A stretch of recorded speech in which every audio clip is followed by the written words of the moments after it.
Welcome back, welcome back. Fair use, entertainment purposes only. I figured it out.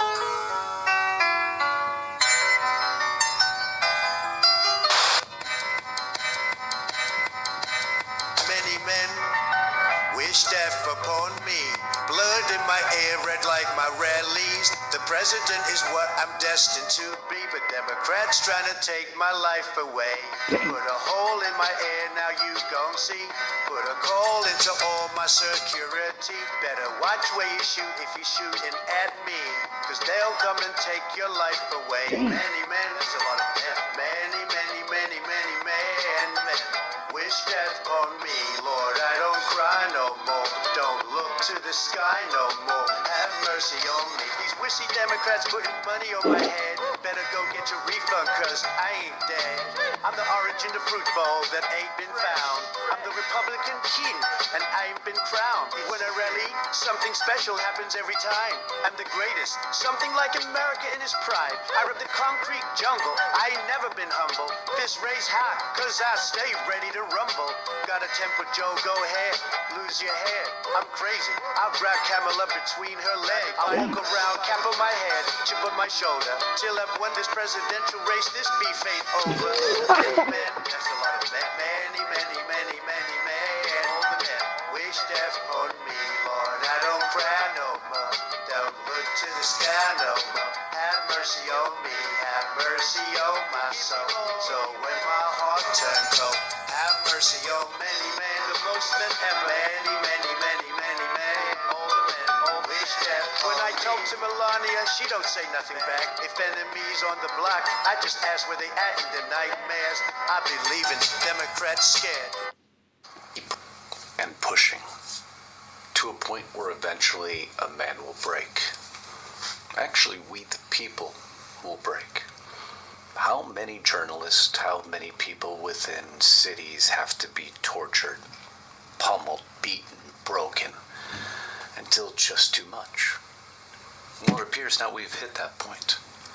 You see, with all the successes that President Trump has already realized yesterday, amongst one of the biggest successes you could ever realize, something else happened. Well, don't worry, the mainstream media won't dare report it, because it changes everything. Fair use. This is Justin Knight. If you like to see the original, go to his channel. Instantaneously. One of the most genius maneuvers ever. Yes. And it affects us here in the continental United States of America. Everything they feared about President Trump just became a reality.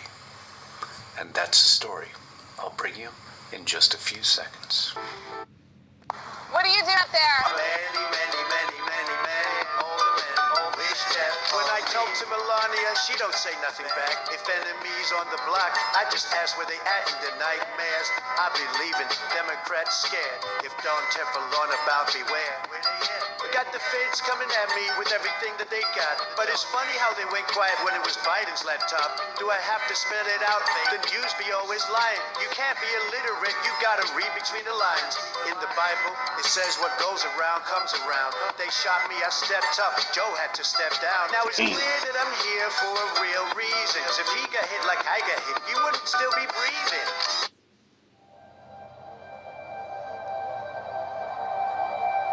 Leading in from the last video, we know that the Black Tusk have invaded the Pentagon with two goals in mind. Firstly, to loot everything they deem useful in their mission, and secondly, to extract the newly developed perfusion bioreactor, the device that could lead to the cure of the doll flu. But we didn't have to venture particularly far into these missions to notice a few familiar pieces scattered around the labs. Not only have we found that DARPA has been the brains behind a number of items in the SHD tech arsenal, but they also seem to have been responsible in one way or another for the high-tech gear used by the Black Tusk.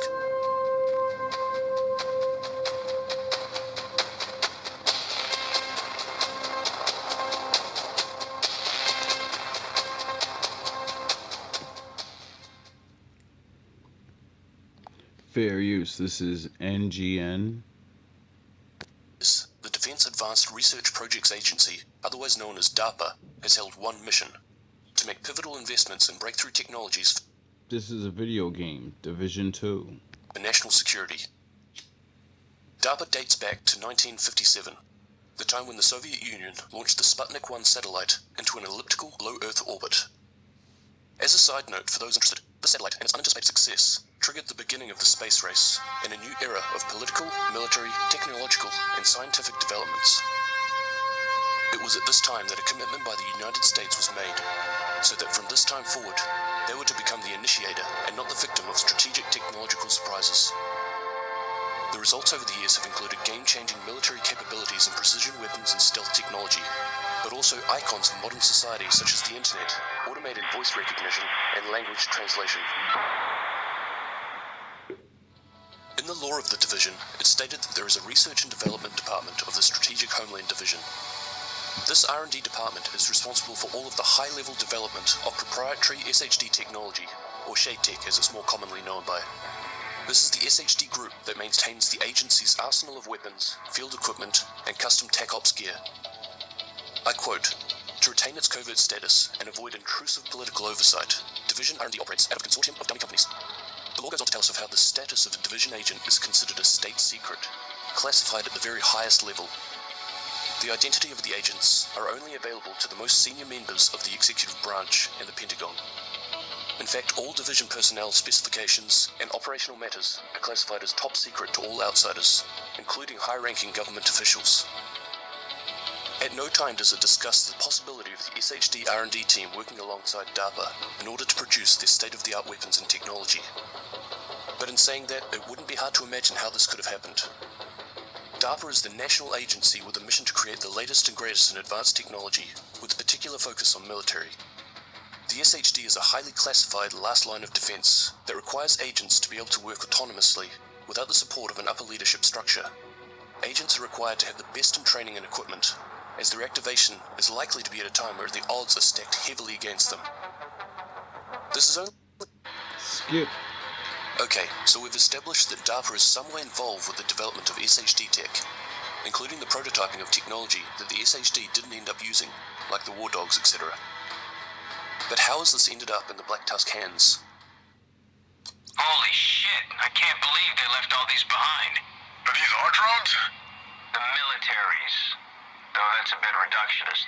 Reality is that our benefactors supply a lot of organizations. Well, ain't that some shit? Yep. Stay on the winning side. The side with the best tools.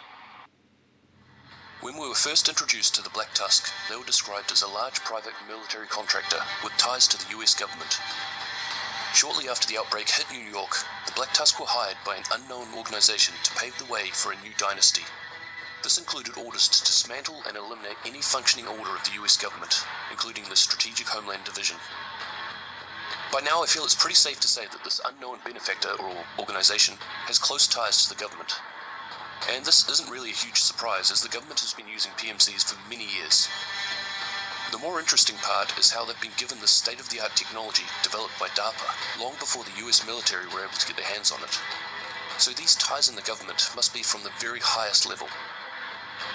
The Speaker of the House, Vice President, and even the President himself wouldn't have been able to slip a couple of warhounds into his fanny pack while he was off out on a Sunday bike ride, and then drop them off at the local Black Tusk reception, at least not without being noticed. We're talking about DARPA and the Pentagon here.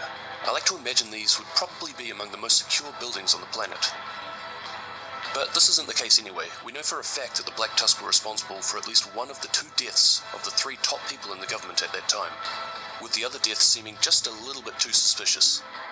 And finally the 3rd, the Speaker of the House, being turned to their side to be used as a puppet for future plans. Maybe it's someone on the inside, someone able to sneak some plans out, and the Black Tusk were able to recreate this in their own labs. This was likely to be long before the outbreak first hit New York. But sneaking some plans out doesn't sound like a particularly easy job either. I'm no security expert, but I'm pretty sure there are all sorts of measures in place to make sure things aren't leaked out to the wrong people. No, I think this is much bigger than that. Seal off any means of exiting the city. Sarah begins mass vaccinations, focusing on the first responders and health workers, before moving on to the public via clinics, workspaces, and large parking lots. This created a feeling of relief in the city. Stores began to reopen, and people were allowed back onto the streets under a curfew. Throughout the city, Sarah set up field clinics and distributed supplies and medications. Sarah also set up a mass treatment facility for advanced smallpox cases, which was located in a sealed-off section in the middle of Manhattan. Medical personnel started to round up infected citizens and bus them to the treatment facility. Construction of a reinforced perimeter wall also began. Days later, the feeling of relief turns to horror, as medical staff find the existing smallpox vaccine has no effect on this new strain of the virus. On top of this, the relaxed attitude towards public activity and curfews allowed the disease to spread further and faster than before. Shortly after, the first wave of deaths sweep across the city. December 11th. The World Health Organization officially declared the outbreak a pandemic. The president invoked martial law nationwide. In New York, food and supplies began to run low, meaning the black market started popping up in large numbers and smuggling activity increased. Fear and anarchy starts to spread, and looters readily break curfews and begin threatening local hospitals and businesses. Many people try and leave the city. Unfortunately, with the government troops enforcing the quarantine lines, escape was now impossible. They want to keep pushing. Aisle is a much kinder political spectrum. There's another side that's a little bit more berating. We covered Katie Porter yesterday. There's text out there where Skip. judge calls him a threat to all females. So a very brave reporter, when caught, they just simply are mean. It just from top to bottom. Skip. Nature, it is, because he ain't gonna accept this anymore. But I'm just having a little fun because the story's about to get real serious here. Real serious. Because if you don't have a little fun with the news, you don't show who these folks actually are, then you're gonna start taking politics a little bit too seriously.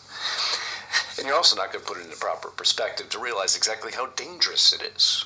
Because politics is also dangerous. Because these folks hide, and they don't show you who they really are. Well, what I do here is I show you who they really are. And before we go on break, I was going to take a break here, but we're going to one more thing to show you who they really are. Because this leads into the main story. Because I'm no fan of Mayor Brandon Johnson, right? This came out, a Nicaraguan migrant, high on cocaine, targets a woman on the north side, knocks her unconscious, rapes her in an alley. Judge calls him a threat to all females.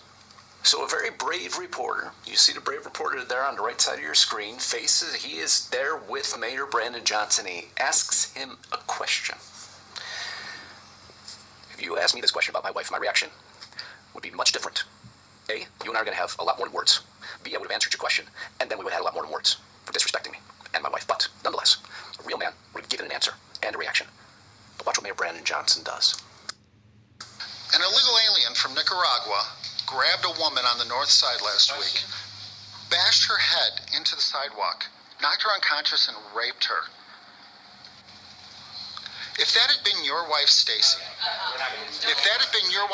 would you want ICE to deport her, to deport that illegal alien, yes or no? Answer the question as a man, not as mayor, but as a man. Would you want ICE to deport that rapist? No? Okay. Mayor. That's the answer. That's the answer for real Chicagoans. Mayor, sorry for being late to traffic's bad. You're not blaming me for the traffic, are you? I'm Chris Pratt. Makes a joke. Doesn't answer the question.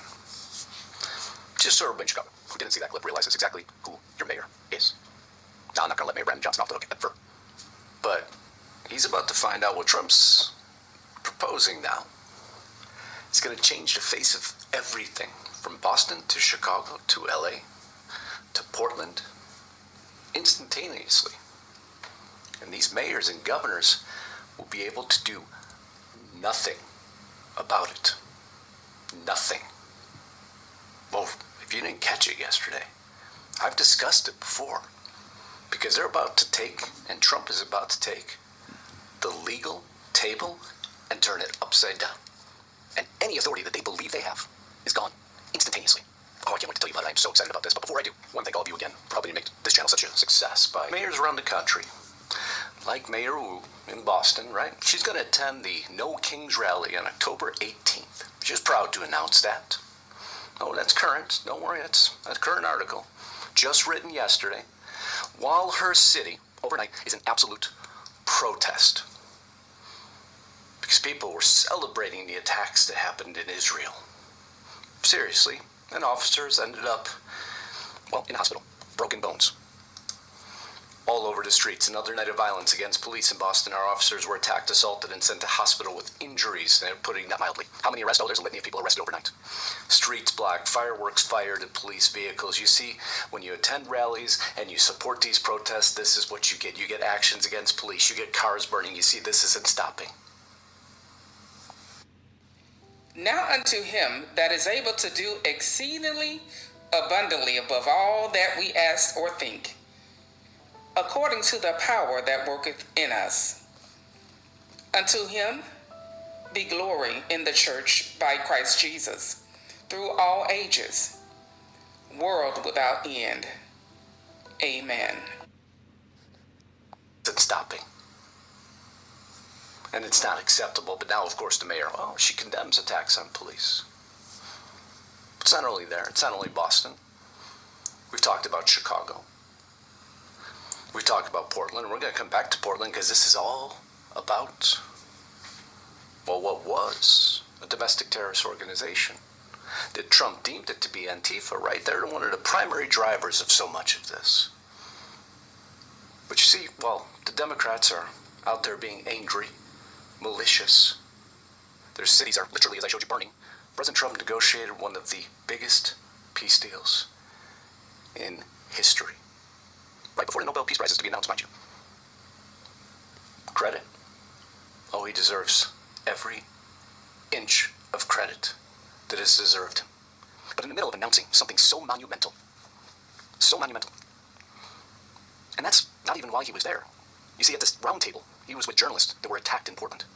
This is where the interruption happened to announce that peace deal had moved forward. Criminal conspiracy. Okay. I was just given a note by the Secretary of State saying that we're very close to a deal in the Middle East, and they're going to need me pretty quickly, so I will take a couple of more questions. How historic to see that, huh? How historic, how proud of a moment for this country, brought to you by President Donald J. Trump. I'm very proud to announce that Israel and Hamas have both signed off in the first phase of our peace plan. This means that all of the hostages will be released very soon. It's a historic moment to actually cement Trump by Nick Sorter. You mentioned that flag. So remember, you put out a truth right after That's right, I saw that. took this flag from that man that was burning it in the street. Do you know who he is? Oh yeah, I know exactly who it is. So why don't you give it to Pam? Give it to the Attorney General, and let's start prosecutions. Let's start prosecutions, but what is this story, right? Is Christy Nome has reported that Portland police were cheering on Antifa. We know the courts had blocked the National Guard from going into Portland. Now, allegedly, another judge is somewhat allowing it, but this has been a court battle, right? President Trump's authority is somewhat limited in his capacity of what he can do to react to a domestic terrorist organization. A lot of people believe he has a little bit more authority than he does. He has a lot of authority on federal grounds. But once you cross outside those federal grounds, it becomes a little bit more gray, and we've seen that. And because of that grayness, there is no dark side, nor a light side. There is only the Force. I will do what I must to keep the balance. The balance is what keeps me together. There is no good without evil, but evil must not be allowed to flourish. There is passion, yet emotion. Serenity, yet peace. Chaos, yet order. I am the wielder of the flame, the protector of balance. I am the holder of the torch, lighting the way. I am the keeper of the flame, soldier of balance. I am the guardian of balance. I am a gray Jedi. Tension and a lot of danger for our ICE officials simply trying to act on President Trump's authority. And I've reported on this. So we have to give a little bit of definition of what would change that. He designated Antifa a domestic terrorist organization. Until yesterday. You see, yesterday, and I told you, there needed to be a separate delineation made. You mean a terror? Antifa? A foreign terror organization. Well, has that been done? Pretty close, right? Would you like to see it done? Yes, Mr. Do you President. think it would help? They have foreign I'd be links glad all to do across it. I Western think it's the Europe. kind of thing I'd like to do. If you'd like, does Middle everybody East. agree? If you agree, I agree. Let's get it done, okay? Let's get it done. Marco, we'll take care of it. Mr. President. That's internationally, you mean? Yes. Now, he did something very, very smart there. He changed the word foreign to international, so he played coy there for a moment. Oh, you mean international terrorist organization, right? Oh, yeah, sounds like a good idea. Oh, he knew exactly what he did there. I'm going to show you why he knew exactly what he did there. It continues for just a few seconds. Sounds good to me. Foreign terror organization. Steve, are you okay with it? Yes, it's true. There are extensive foreign ties, and I think that would be a very valid step to take. Good, I think so too. Yes.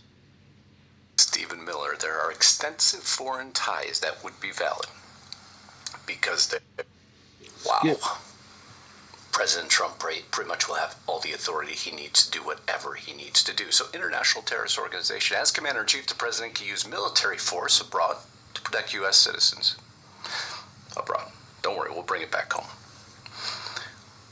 Under AUMF 2001, passed after 9/11, this gives the President the power to use all necessary and appropriate force against those responsible for attacks and associated forces here. Allows the President, through Treasury and State, to designate foreign terrorist organizations and freeze their assets here. Grants covert action and intelligence gathering against any foreign threat here. These posts requires reporting to Congress, but allows short-term military action abroad without pre-approval. He can target individuals without judicial warrants here. Coordinate with foreign governments or act unilaterally abroad, no congressional approval needed, and use lethal force preemptively if justified as part of an ongoing armed conflict or self-defense. Here. Ooh. He doesn't need anybody's approval. And this doesn't go through the U.S. court system. Wow, that changes the landscape a little bit. Bottom line, the President has quasi-war powers against international terror groups because they are treated as enemy combatants, not criminal defendants. Hey, Antifa. I know you like those black outfits and masks, and I know you love torturing our ICE officials on the ground, and sounds like you like boxing them in and all that good stuff, huh? When President Trump pulls this trigger and designates you an international terrorist organization, well, the rules on the ground are going to change a little bit. I don't know if there's a handbook for this for you folks, so you may want to reach out to those who are hiding in foreign countries, who are your quasi-leaders, and who ran from the United States because they wanted to go duck and cover somewhere else other than here. And you might want to ask them for a revised handbook. That's all. No, I think this is much bigger than that. This person or organization has influence and control within the government far greater than those who are supposed to be running the country. They also seem to have extensive resources to be able to fund a PMC as large as the Black Tusk, to have them essentially be the muscle behind their goals of a new world order. These people have been controlling the world for a long time in the shadows. There's no telling how far back this goes. They could have been manipulating the way that the US and even the world has been running for a long time, except now, for some reason, they've decided to pursue a more direct line of control. The Black Tusk are just the front-facing side of a much bigger enemy. We know that the Black Tusk were first employed around the time of the outbreak, but this organization has been working on this for far longer. I feel comfortable in predicting that this organization was directly involved with the outbreak. that Dr. Gordon Amherst was just a front to keep them hidden for a little bit longer. He was just supported and manipulated into carrying out this awful deed that will cripple the US, taking out the government, and leaving it wide open for attack from the only ones on the planet who are actually prepared for the dollar flu outbreak. It was a conversation between Manny and Kelso that really shed light on this unknown organization's plans, even if they were only speculating at the time. I think they're counting on steamrolling us, which they didn't manage to do. They came pretty damn close. These guys specialize in low-exposure ops. Get in, do the job, get out. The last thing they'd want is to get caught up in a drawn-out engagement that ties up their assets and limits their adaptability. Maybe, but they seem to have a lot of assets. They've got bigger ambitions than just DC. And a quick, efficient, symbolic victory here would help them sell themselves as liberators. You think they care about that? I think their plan depends on them looking like the good guys. Why else would they hook up with Ellis? He gives them legitimacy, which means fewer people fighting against them and more people fighting alongside them. Against the bad guys, meaning us. Meaning anyone that gets in their way. But especially us. This whole thing from the very start was never meant to be seen as a full hostile invasion and takeover of the country. They were hoping to be seen as the heroes, the saviors of the nation. While the country was in its darkest hours, it was them that would help us make it through to the other side. Rogue agent detected. Rogue agent detected. Rogue agent detected. Rogue agent detected.